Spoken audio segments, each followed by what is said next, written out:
Hey there, everybody. Welcome back to Taco's Virtual Mode here for our midweek devotion.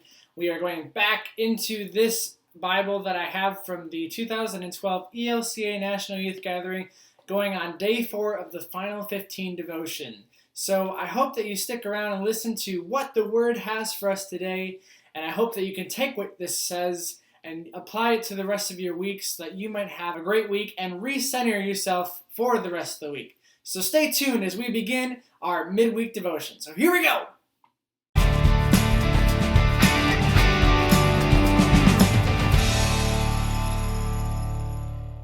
So before we really dive into our devotion that we have today, I want to again explain how I find it so amazing that this Bible that was printed and used in 2012 can be so relevant to the world that we live in today, even if it's explaining some different kind of circumstances. The same message can be applied to our world that we live in today and to the struggles that we all are facing today. And I think it's going to be very useful to understand that God's message can be applied throughout your entire life, because this was written in 2012 and we are now in 2020. Also, I feel like I failed to explain more on the ELCA National Youth Gathering and what was going on in 2012 when I received this Bible. So I wanted to go just a little bit more in depth about what this is all about and what we are actually using to practice our midweek devotions for this time around. So the National Youth Gathering for the ELCA is something that happens every 3 years. I was able to go on 2 of these trips, one in 2012 and one in 2015.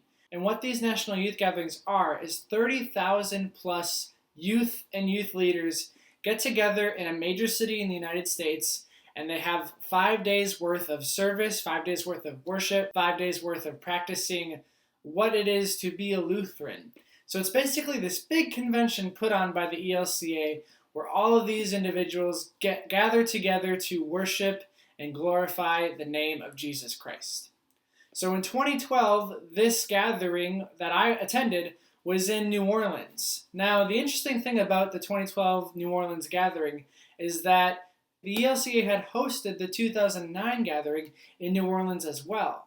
This was all in response to Hurricane Katrina, which happened in 2005. Now, I'm sure some of you are very familiar with Hurricane Katrina, and some of you probably aren't that familiar with Hurricane Katrina. So right now I'm going to share a little bit about what Hurricane Katrina was and how much damage Hurricane Katrina caused. So Hurricane Katrina was a hurricane that struck the Gulf of Mexico, but most severely New Orleans and Louisiana at the end of August in 2005. It is estimated that over $161 billion in damage happened, and there were over 850,000 houses destroyed, and the death toll from Hurricane Katrina is 1,833 people. So this was a huge catastrophe for the entire area that was affected, and it mainly affected New Orleans. Some of you probably have likely seen some of the footage of how the Superdome was turned into this massive shelter. I know I was a young child when this all was happening, and it was a very big deal for the country to come back from something like this. There was a lot of aid that was going to Hurricane Katrina, and a lot of things are going on. So the ELCA National Youth Gathering took place 2 times in New Orleans. The first time was in 2009, which is 4 years after Hurricane Katrina came through and struck and ravaged the communities. And then again, they went back in 2012. And this devotion that we're going to complete today has a lot to do with why the ELCA went back to New Orleans during the 2012 National Youth Gathering. And then we can take the message that is from this reading and apply it to what is happening in our world today. So let us begin with this devotion. The recovery crews have moved on. Government officials are holding news conferences in other areas of conflict. On the surface, life seems to have settled into a new normal in New Orleans. So why have the ELCA youth and adults come back? Surely there are other areas of the country that could use the assistance of 30,000 plus eager workers. Here's the deal. New Orleans still needs to tell the truth about what happened here in 2005 and what continues to happen here every day. The scab that was ripped off by Hurricane Katrina exposed a generational systemic cancer of poverty that desperately needs healing. We can't stop telling the truth until all of God's people are free from the bondage of poverty. We have returned to New Orleans not to replicate what we did in 2009. That makes it about us. We return bearing witness to a God who stands with God's people in their suffering.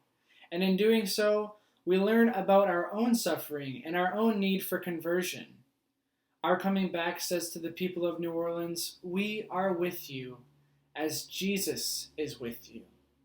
We learn that we need a change of attitudes that softens our hearts towards one another and opens our arms to life in all its shapes and forms.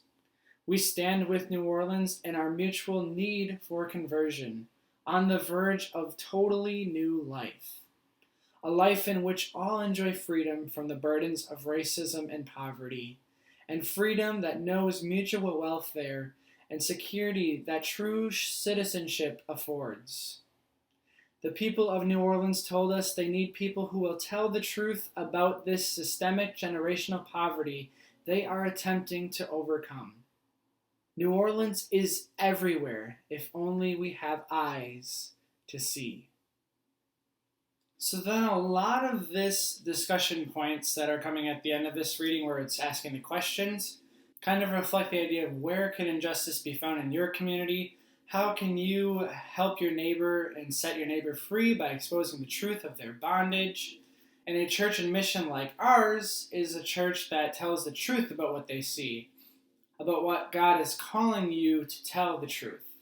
And I'd like to take that discussion a step further by explaining to you some of what I experienced in New Orleans in 2012, which is 7 years after the fact that Hurricane Katrina hit and struck the city. So as I said, the youth gathering is 5 days long, and one of those days is Practicing Justice Day.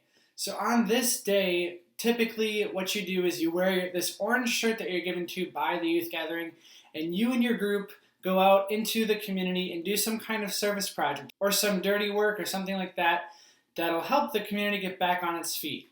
And so what my group was doing on this day of service was we were going into neighborhoods of New Orleans and we were deconstructing houses that were still damaged and standing from Hurricane Katrina. So here we were, ripping up floorboards, taking out siding, and deshingling roofs 7 years after the fact that this had been damaged. So the injustice, the lack of help, the lack of being seen in New Orleans lasted 7 years. And you know what? If you go to New Orleans today and go down to these neighborhoods that we were working in, there still probably is things that are not picked up, things that are still damaged, things that still need to be deconstructed from a devastating event that happened 15 years ago. So I want you to think about the injustice that it's talking about in this final line for today's devotion when it says, New Orleans is everywhere if only we have eyes to see. Think about the injustices occurring in this community today due to things like this devotion says where the scab was ripped off of what was happening with this generational systemic poverty that New Orleans was facing. There are so many scabs being ripped off of things right now, whether it be about racial injustice, whether it be about healthcare injustice, so many things related to what is happening in our world due to the things that are happening with our police brutality, due to things that are happening with the COVID-19 response and those that have COVID-19, and what parties are affected over others, and how this is all a sort of injustice in this world. So I want you to think about the injustices in this world and think about how long they have been hiding and have been unexposed, as it says here where we're ripping the scab off. Something was ripped off and it is still injustice in those communities. It was 7 years after the fact and probably still is. So think about all this injustice going on in the world and how long it has been that way and how long it will remain that way even when it is exposed because no one is acting upon it. Think about that and then try to understand why your neighbor is saying Black Lives Matter. And think about why your neighbor is asking you to wear a mask. These are all injustices in the world that people have been dealing with, and now that something has been ripped off and they have been exposed, they have been elevated into our communities, and now we see them. And the question is, how are we going to act? What are we going to do? Where are we going to put our resources? How are we going to spend our own energy? What can you do? So think about that in these questions. Where is the injustice in your community? Where do you see your neighbors struggling due to the fact that the scab has been ripped off and they are now exposed? And how can you help them? And how can you share this and put it into a positive light? How can you set your neighbors free by exposing the truth about their bondage? Now that you know what they are going through, how can you change that energy and make it into something good? A church in mission, or a different way to phrase that, an outreach ministry like Tacos, is a church that tells the truth about what we see and what God is calling you to tell the truth. So how, as a teen around the community of Sussex, how can you share the truth? And how can you make positive where there has been exposure? How can you bring light to the situation? How can you bring positivity to the situation? How can you make your neighbor's life better with all the injustice around them? That is what I want you to think about as you continue to go through the rest of your week and have this devotion center you on that idea specifically. Through all that you do in your day, how can you help your neighbor in making their life better with the injustices they face? So that is what I'm going to leave you with today.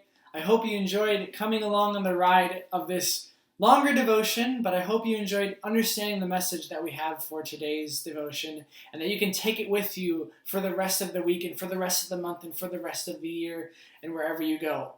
So we will see you back here at the end of this week when we have some awesome questions from you guys for our Talk About It Friday video. Remember that if you have any question whatsoever about any topic, you can drop it here in the comments. You can email me or text me it. You can hit it up on the Instagram story if you'll see that. But yeah, so we want all your questions for Friday, and I hope you have a great rest of your week, but we will see you here at the end of your week. So this is Wade signing off for this midweek devotion. See you later, everybody.